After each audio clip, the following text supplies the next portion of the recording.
بسم اللہ الرحمن الرحیم۔ اسلامک جرنی ود رضوان میں خوش آمدید۔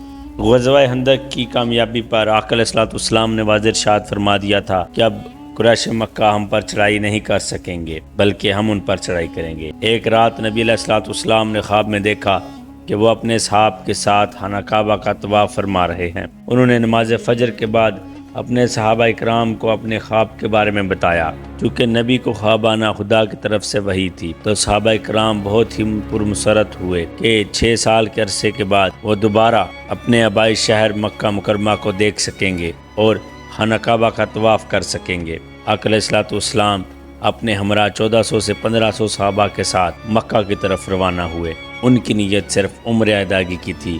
حضرت ام سلمہ رضی اللہ تعالیٰ عنہ حضور دو عالم صلی اللہ علیہ وسلم کے ساتھ شریک سفر تھیں۔ حضور دو عالم صلی اللہ علیہ وسلم اپنے اصحاب کے ساتھ مکہ کی طرف بڑھ رہے تھے، لیکن اہل مکہ نے انہیں مکہ سے پہلے ہی روک لیا۔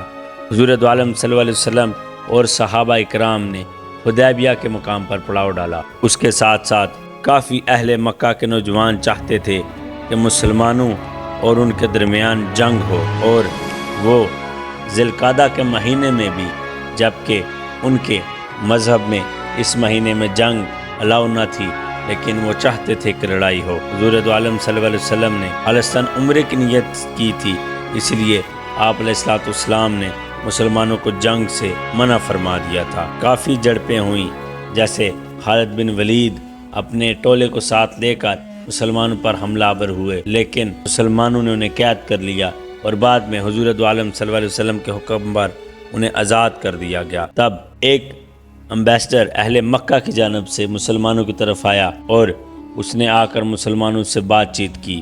جب وہ واپس گیا تو اس نے جا کر سرداران مکہ کو بتایا کہ میں نے کیسر و کسریٰ کے محلات اور بادشاہ دیکھے ہیں، میں نے حبشہ کا بادشاہ نجاشی دیکھا ہے، لیکن جس طرح مسلمان اپنے نبی کی عزت کرتے ہیں، ادب کرتے ہیں، میں نے آج تک وہ ادب کہیں اور نہیں دیکھا کہ وہ تو ان کے منہ کا پانی اور ان کے وضو کا پانی زمین پر نہیں گرنے دیتے۔ اب دوسری طرف حضور دو عالم صلی اللہ علیہ وسلم نے جب یہ محسوس کیا کہ اہل مکہ ابھی تک حضور دو عالم اور ان کے اصحاب کے داخلے پر رضامند نہیں، تو آپ نے صحابہ اکرام کو بلایا اور ان کے ساتھ مشورہ کیا، اور مشورے میں طے پایا کہ ایک امبیسڈر مسلمانوں کی طرف سے اہل مکہ کی طرف جائے گا اور ان کو اپنے آنے کا مقصد بتائے گا۔ اس کے لیے سب سے پہلے انہوں نے حضرت عمر بن الخطاب آپ کو چنا، لیکن حضرت عمر نے فرمایا کہ میں بنو عدی سے ہوں اور میری فیملی اتنی سٹرونگ نہیں، آپ عثمان کو بھیجیں۔ اب دوسری طرف حضرت عثمان بن عفان جو بنو امیہ سے تھے اور ان کی فیملی بیک گراؤنڈ میں بہت ہی زیادہ مالدار اور جنگی لحاظ سے بہت ہی زیادہ قابل شہرت تھی۔ حضرت عثمان مکہ مکرمہ میں تشریف لائے اور آ کر سرداران مکہ کو بتایا کہ وہ اور ان کے نبی اور ان کے ساتھ اصحاب خالصتاً عمرے کی نیت سے آئے ہیں، جس پر اہل مکہ نے کہا کہ عثمان آپ طواف کر لو، لیکن وہ ہرگز اجازت نہیں دیں گے کہ محمد اور ان کے اصحاب طواف کریں۔ تو حضرت عثمان بن عفان نے حضور دو عالم صلی اللہ علیہ وسلم اور ان کے رفقا کے بغیر طواف کرنا مناسب نہ سمجھا۔ بات چیت اور نیگوشیشن میں کافی ٹائم گزر گیا، اور دوسری طرف اہل مکہ کی جانب سے حضرت عثمان کی اونٹنی شہید کر دی گئی۔ جب یہ سب ہوا تو مسلمانوں میں افواہ پھیل گئی کہ حضرت عثمان کو شہید کر دیا گیا ہے۔ مسلمان اور حضور دو عالم صلی اللہ علیہ وسلم غصے کی حالت میں آ گئے کہ ان کے بھیجے ہوئے ایلچی کو قتل کر دیا گیا ہے۔ اس وقت امبیسڈر کا قتل جنگ کی شروعات ہوتی تھی۔ مسلمان حضور دو عالم صلی اللہ علیہ وسلم کی میت میں اکٹھے ہوئے اور حضور دو عالم صلی اللہ علیہ وسلم نے ایک ببلول کے درخت کے نیچے تمام صحابہ اکرام سے بیعت لی، اور یہ بیعت تھی حضرت عثمان کی قصاص کے بدلے۔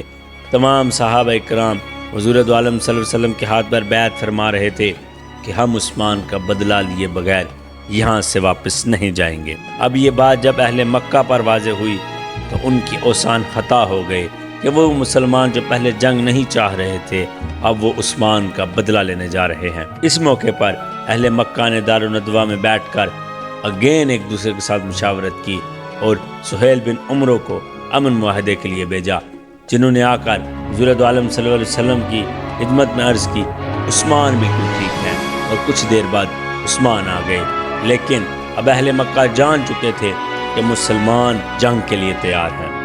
اس وقت سہیل بن عمرو نے امن معاہدے کی شرائط حضور دو عالم صلی اللہ علیہ وسلم کے سامنے رکھی، جنہیں آقا دو عالم صلی اللہ علیہ وسلم نے مان لیا۔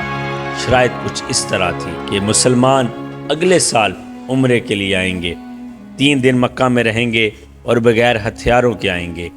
دوسری شرط یہ تھی کہ 10 سال تک دونوں فریقین میں جنگ نہیں ہوگی اور دونوں فریقین جس عرب قبائل کا چاہے مرضی ساتھ دے دیں۔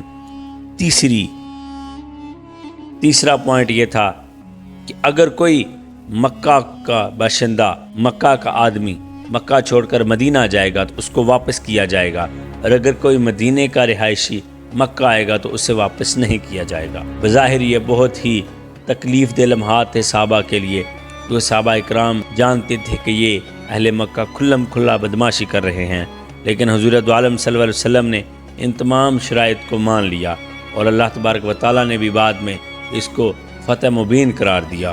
اب چونکہ طے پایا تھا کہ مسلمان اگلے سال عمرے کے لیے آئیں گے، تو اس بات سے یہ واضح ہوا کہ اہل مکہ جو مسلمانوں کو باغی سمجھتے تھے، انہوں نے مسلمانوں کے ساتھ معاہدہ کر کے انہیں اہمیت دی۔ دوسری جانب 10 سال تک مسلمانوں کے درمیان کسی قسم کی جنگ نہیں ہوگی اور مسلمان اور اہل مکہ آپس میں زور و بازو نہیں ہوں گے، جس کا فائدہ مسلمانوں کو ہوا، اور انہوں نے اپنے دیگر نزدیکی علاقوں میں اسلام کی تبلیغ شروع کر دی۔ چونکہ مسلمانوں کو آلریڈی 10 سال مل چکے تھے، تو انہوں نے حبشہ، ایران اور فارس میں اپنے پیغامات بھجوا دیے، اور ان کے بادشاہوں تک حضور دو عالم صلی اللہ علیہ وسلم نے اپنے خطوط بھجوائے اور انہیں دعوت اسلام دی، جس کے چلتے حبشہ کا بادشاہ نجاشی اسلام لے آیا۔ دوسری جانب رومن امپائرز کا بادشاہ، جو اس وقت عرب وہاں موجود تھے، ان کو اپنے پاس بلا کر حضور دو عالم کے بارے میں پوچھنے لگا۔ تیسری جانب خسرو نے یہ کہا کہ کیا اب عرب کے ڈیزرٹ سے نکل کر یہ لوگ مجھے جینا سکھائیں گے، اور اس نے وہ خط پھاڑ دیے۔ لیکن مسلمانوں کو 10 سال کے اس ٹینیور میں ایک فائدہ ہوا کہ انہوں نے اپنی تمام تر توجہ خیبر کی طرف مبذول کی۔ اب جو تیسرا پوائنٹ تھا کہ کوئی آدمی اگر مکہ سے جاتا ہے تو اسے اہل مدینہ واپس کریں گے، وہ تھوڑا مشکل تھا۔ اس موقع پر ابو جندل، جو کہ سہیل بن عمرو کے بیٹے تھے، وہ واپس مکہ سے مدینہ چلنے کے لیے آئے، لیکن حضور دو عالم نے انہیں واپس کر دیا۔ دیگر بھی کافی صحابہ جو مکہ سے ہجرت کر کے مدینہ آئے تو حضور دو عالم نے انہیں واپس کیا، لیکن 2-3 لیڈیز آئیں تو ان کو واپس نہیں کیا گیا، کیونکہ معاہدے میں آدمی لکھا ہوا تھا۔ دوسری جانب ابو بصیر، جو کہ ایک صحابی رسول ہیں، وہ مکہ سے مدینہ آئے۔ جب حضور دو عالم نے انہیں مدینہ سے واپس کیا تو وہ مدینہ اور مکہ کے درمیان ایک جگہ پر پڑاؤ ڈال گئے۔ دیگر صحابی بھی جو ہجرت کرتے وہ مدینہ سے ابو بصیر کے پاس آتے۔ اب ابو بصیر نے اہل مکہ کے کاروان ان پر حملہ کرنا شروع کر دیا، جس سے اہل مکہ تنگ آ گئے، اور انہوں نے اس پوائنٹ کو ختم کر دیا کہ جو مسلمان چاہے وہ مکہ سے مدینہ جا سکتا ہے۔ اس طرح مسلمان مدینہ سے مکہ اور مکہ سے مدینہ سفر کرنے لگے، جس کی وجہ سے مسلمانوں کی تعداد میں مزید اضافہ ہو گیا، اور اس طرح صحابہ کرام سمجھ گئے کہ یہ ایک فتح مبین ہے اور یہ اللہ کی طرف سے خوشخبری ہے۔